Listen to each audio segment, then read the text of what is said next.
Bandits' Roost, Mulberry Street, was an alley with a notorious reputation in what was already a dangerous and poor district of 19th century New York's Lower East Side. Not only did its inhabitants, who were mostly Italian immigrants, suffer terribly overcrowded and squalid living conditions in its tenements, but the neighborhood was also crime-ridden. The Bend on Mulberry Street was at the core of the infamous slum known as 5 Points, having been laid out to curve around the collect pond and low-lying wetland. This narrow bend was home to Irish immigrants before Italians arrived, and was characterized by a ravine of tall tenement houses, so crammed with people that its inhabitants swarmed the streets, the sidewalk and gutter being full of vendors' carts. The Bend no longer exists. It was so terrible that city authorities demolished its tenements and replaced it with Mulberry Bend Park, now Columbus Park. A peaceful oasis in a bustling city in which someone sitting today would struggle to imagine the dystopian scenes there in days gone by. But here, in the 1800s, among the crowds could be found multiple back alleys with shanties, including the aforementioned and infamous Bandits' Roost, but also Bottle Alley and Rag Pickers Row. Within these dark and dirty alleys was every walk of life: labourers, artisans, street vendors, rag pickers, as well as pickpockets, thugs and tramps. Jacob Riis, 1849 to 1914, was a Danish-American social reformer and photographer who, working as a police reporter, made a significant contribution to the reform of the city's appalling sanitary conditions by documenting and exposing the squalid accommodation in its tenements and the laissez-faire attitude of slum landlords. As an investigative journalist, Riis uncovered previously dark and hidden corners of the city, exposing the horrific living conditions of the poor to middle-class New Yorkers. He was a pioneer of flashlight photography, visiting the slums by night to capture photos of inhabitants going about their lives, providing us with an incredibly important documentary source of New York as it really was in the late 1800s. Perhaps the most famous of all his photographs is Bandits' Roost, featuring what appear to be gang members in bowler hats, standing in an intimidating way, as if they are guarding the entrance to the alley. One menacingly carries a shillelagh, possibly for use as a club. Today, you will hear Riis describe the Bend, which he views as a vast human pigsty, discover how people lived in ramshackle shanties within maze-like alleys, how the noisy streets were full of vendors selling food of, if not disgusting, at least dubious quality, and how in dark alleys could be found people living in poverty, overcrowded and overrun with filth. Riis believed that squalid houses made for squalid people, and you will find that the Bend had more than enough of both. Before we move on, if you're interested in history like this, and you want to find out more about what life was really like for people in the past, please consider subscribing for more content. If you'd like to support what we make for you, check out the description for links to ways you can help us to continue bringing the past alive. Where Mulberry Street crooks like an elbow within hail of the old depravity of the 5 Points is the Bend, foul core of New York slums. Long years ago, the cows coming home from the pasture trod a path over this hill. Echoes of tinkling bells linger there still, but they do not call up memories of green meadows and summer fields. They proclaim the homecoming of the rag picker's cart. In the memory of man, the old cowpath has never been other than a vast human pigsty. There is but one Bend in the world, and it is enough. The city authorities, moved by the angry protests of 10 years of sanitary reform effort, have decided that it is too much and must come down. Another Paradise Park will take its place and let in sunlight and air to work such transformation as at the 5 Points, around the corner of the next block. Never was change more urgently needed. Around the Bend cluster the bulk of the tenements that are stamped as altogether bad, even by the optimists of the health department. Incessant raids cannot keep down the crowds that make them their home. In the scores of back alleys, of stable lanes and hidden byways, of which the rent collector alone can keep track, they share such shelter as the ramshackle structures afford, with every kind of abomination rifled from the dumps and ash barrels of the city. Here, too, shunning the light, skulks the unclean beast of dishonest idleness. The Bend is the home of the tramp, as well as the rag picker. It is not much more than 20 years, 1870, since a census of the Bend district returned only 24 of the 609 tenements as in decent condition. 3/4 of the population of the bloody 6th ward were then Irish, the army of tramps that grew up after the disbandment of the armies in the field and has kept up its muster roll, together with the inrush of the Italian tide, have ever since opposed a stubborn barrier to all efforts at permanent improvement. The more that has been done, the less it has seemed to accomplish in the way of real relief, until it has at last become clear that nothing short of entire demolition will ever prove of radical benefit. Corruption could not have chosen ground for its stand with better promise of success. The whole district is a maze of narrow, often unsuspected passageways, necessarily, for there is scarce a lot that has not 2, 3, or 4 tenements upon it, swarming with unwholesome crowds. What a bird's-eye view of the Bend would be like is a matter of bewildering conjecture. Its everyday appearance, as seen from the corner of Bayard Street on a sunny day, is one of the sights of New York. Before him lies spread out what might better be the marketplace in some town in southern Italy than a street in New York. All but the houses. They are still the same old tenements of the unromantic type. But for once they do not make the foreground in a slum picture from the American metropolis.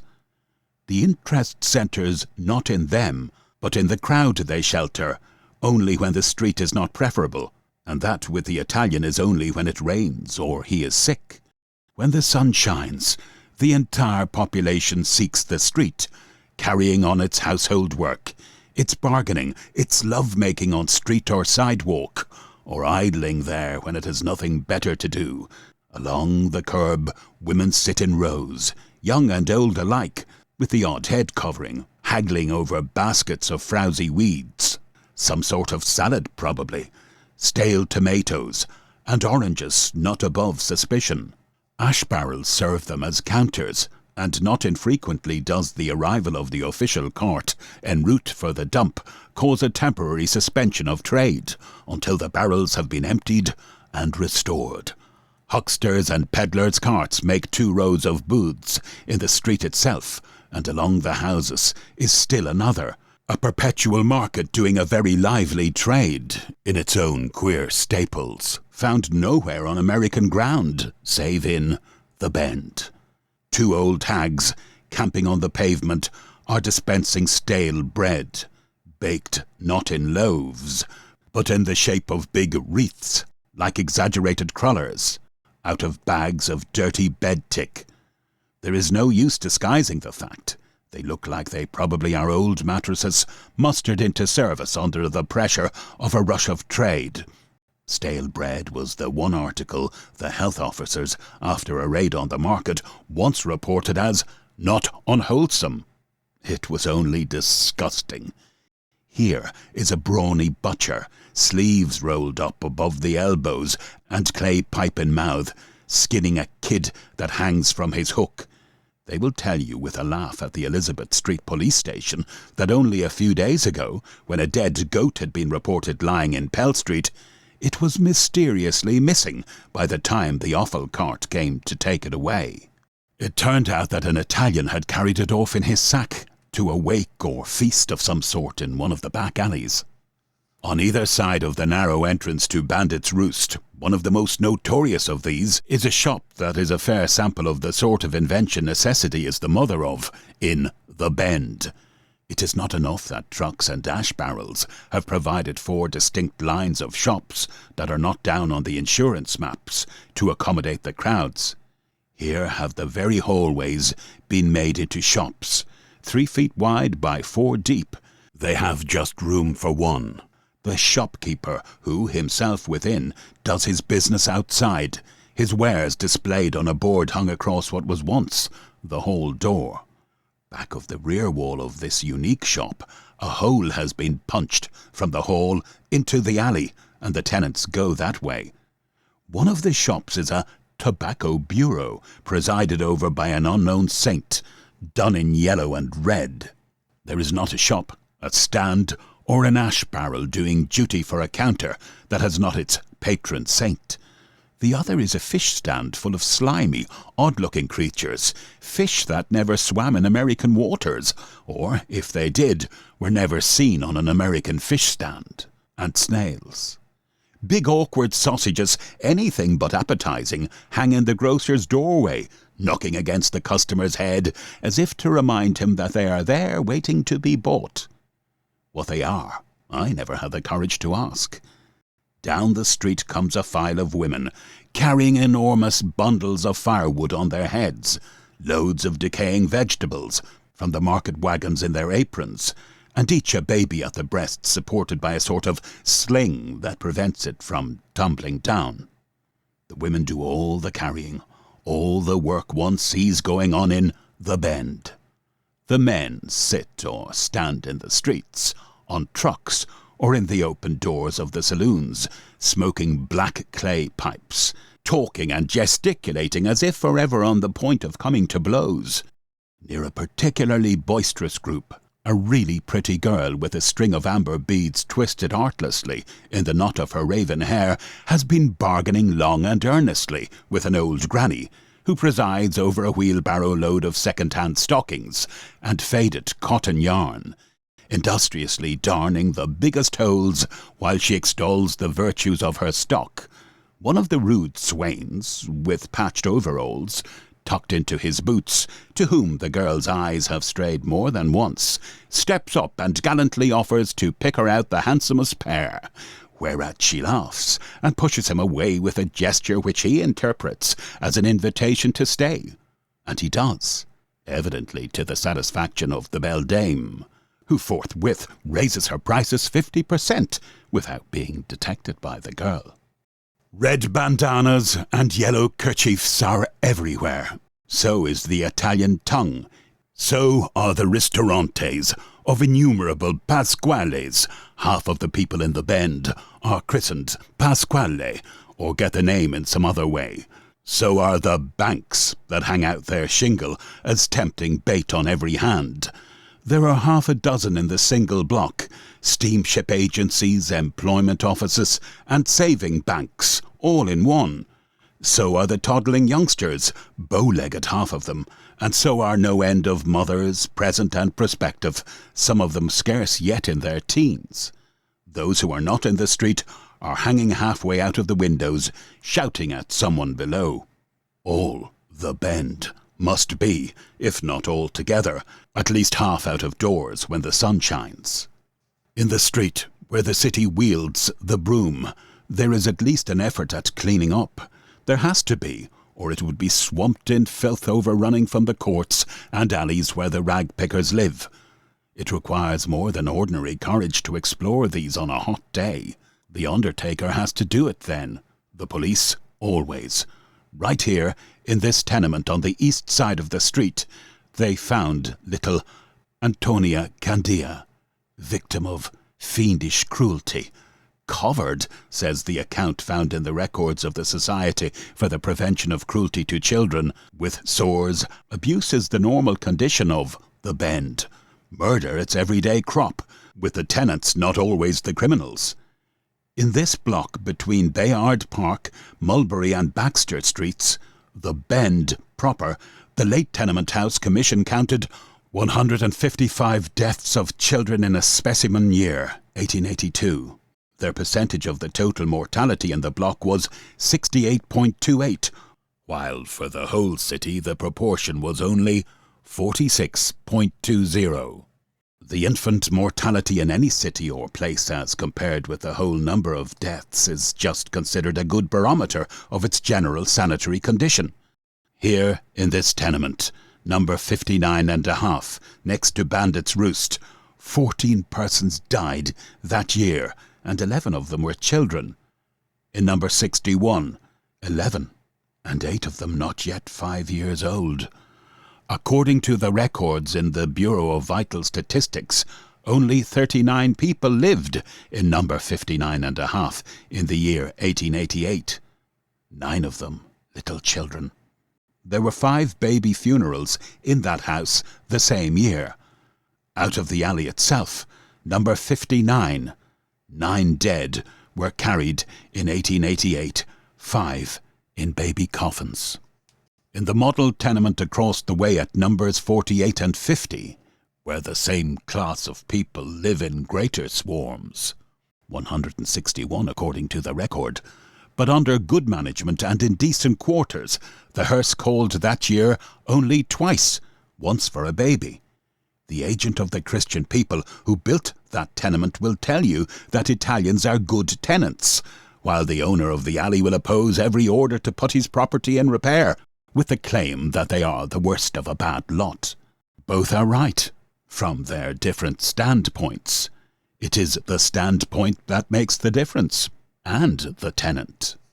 What if I were to tell you that this alley, and more tenement property in the Bend, all of it notorious for years as the vilest and worst to be found anywhere, stood associated on the tax books all through the long struggle to make its owners responsible, which has at last resulted in a qualified victory for the law with the name of an honoured family, one of the oldest and best, rich in possessions and influence, and high in the councils of the city's government? It would be but the plain truth. Nor would it be the only instance by very many that stand recorded on the Health Department's books of a kind that has come near to making the name of landlord as odious in New York as it has become in Ireland. Bottle Alley is around the corner in Baxter Street, but it is a fair specimen of its kind wherever found. Look into any of these houses. Everywhere the same piles of rags, of malodorous bones and musty paper, all of which the sanitary police flatter themselves they have banished to the dumps and warehouses. Here is a flat of parlour and 2 pitch-dark coops called bedrooms. Truly, the bed is all there is room for. The family tea kettle is on the stove, doing duty for the time being as a wash boiler. By night it will have returned to its proper use again, a practical illustration of how poverty in the Bend makes both ends meet. 1, 2, 3 beds are there, if the old boxes and heaps of foul straw can be called by that name. A broken stove with a crazy pipe from which the smoke leaks at every joint, a table of rough boards propped up on boxes, piles of rubbish in the corner. The closeness and smell are appalling. How many people sleep here? The woman with the red bandana shakes her head sullenly, but the bare-legged girl with the bright face counts on her fingers. 5, 6. 6, sir. 6 grown people and 5 children. Only 5, she says with a smile, swathing the little one on her lap in its cruel bandage. There is another in the cradle, actually a cradle. And how much the rent? 9.5. And, please, sir, he won't put the paper on. He is the landlord. The paper hangs in musty shreds on the wall. Well do I recollect the visit of a health inspector to one of these tenements on a July day when the thermometer outside was climbing high in the 90s. But inside, in that awful room, with 6 persons washing, cooking, and sorting rags, lay the dying baby alongside the stove, where the doctor's thermometer ran up to 115 degrees, perishing for the want of a breath of fresh air in this city of untold charities. 6 blocks up, Mulberry Street. There is a rag-picker settlement, a sort of overflow from the Bend, that exists today in all its pristine nastiness. Something like 40 families are packed into 5 old 2-story and attic houses that were built to hold 5. And out in the yards additional crowds are, or were until very recently, accommodated in sheds, built of all sorts of old boards and used as drying racks for the Italian tenants. Stock. I found them empty when I visited the settlement while writing this. The last 2 tenants had just left. Their fate was characteristic. The old man, who lived in the corner coop, with barely room to crouch beside the stove. There would not have been room for him to sleep had not age crooked his frame to fit his house, had been taken to the crazy house, and the woman who was his neighbour and had lived in her shed for years had simply disappeared. The agent and the other tenants guessed, doubtless correctly, that she might be found on the island, but she was decrepit anyhow from rheumatism, and not much good, and no one took the trouble to inquire for her. They had all they could do attending to their own business and raising the rent. No wonder I found that for 1 front room and 2 bedrooms in the shameful old wrecks of buildings, the tenant was paying $10 a month. For the back room and 1 bedroom, $9. And for the attic rooms, according to size, from $3.75 to $5.50. There is a standing quarrel between the professional, I mean now the official sanitarian, and the unsalaried agitator for sanitary reform over the question of overcrowded tenements. The one puts the number a little vaguely at 400 or 500, while the other asserts that there are 32,000. The whole number of houses classed as tenements at the census of 2 years ago, taking no account of the better kind of flats. It depends on the angle from which one sees it, which is right. At the best, the term overcrowding is a relative one, and the scale of official measurement conveniently sliding. Under the pressure of the Italian influx, the standard of breathing space required for an adult by health officers has been cut down from 6 to 400 cubic feet. The needs of the situation is their plea, and no more perfect argument could be advanced for the reformer's position. It is in the Bend the sanitary policeman locates the bulk of his 400, and the sanitary reformer gives up the task in despair. Of its vast homeless crowds, the census takes no account. It is their instinct to shun the light, and they cannot be corralled in one place long enough to be counted. But the houses can, and the last count showed that in the Bend district, between Broadway and the Bowery and Canal and Chatham Streets, in a total of 4,367 apartments, only 9 were, for the moment, vacant. West of Broadway, that receives the overflow from Mulberry Street and is rapidly changing its character, the notice, "Standing room only," is up. Not a single vacant room was found there. Nearly 150 lodgers were driven out of 2 adjoining Mulberry Street tenements, one of them aptly named the House of Blazes, during that census. What squalor and degradation inhabit these dens, the health officers know. Through the long summer days their carts patrol the Bend, scattering disinfectants in streets and lanes, in sinks and cellars, and hidden hovels where the tramp burrows. From midnight till far into the small hours of the morning, the policeman's thundering rap on closed doors is heard, with his stern command, "Ap report," on his rounds gathering evidence of illegal overcrowding. The doors are opened, unwillingly enough. But the order means business, and the tenant knows it, even if he understands no word of English. Upon such scenes as the one presented here, of lodgers in a Bayard Street tenement. It was photographed by flashlight on just such a visit. In a room not 13 feet either way slept 12 men and women, 2 or 3 in bunks set in a sort of alcove, the rest on the floor. A kerosene lamp burned dimly in the fearful atmosphere. probably to guide other and later arrivals to their beds, for it was only just past midnight. A baby's fretful wail came from an adjoining hall-room, where, in the semi-darkness, 3 recumbent figures could be made out. The apartment was one of 3 in 2 adjoining buildings we had found, within half an hour, similarly crowded. Most of the men were lodgers who slept there for 5 cents a spot. Another room on the top floor that had been examined a few nights before was comparatively empty. There were only 4 persons in it, 2 men, an old woman, and a young girl.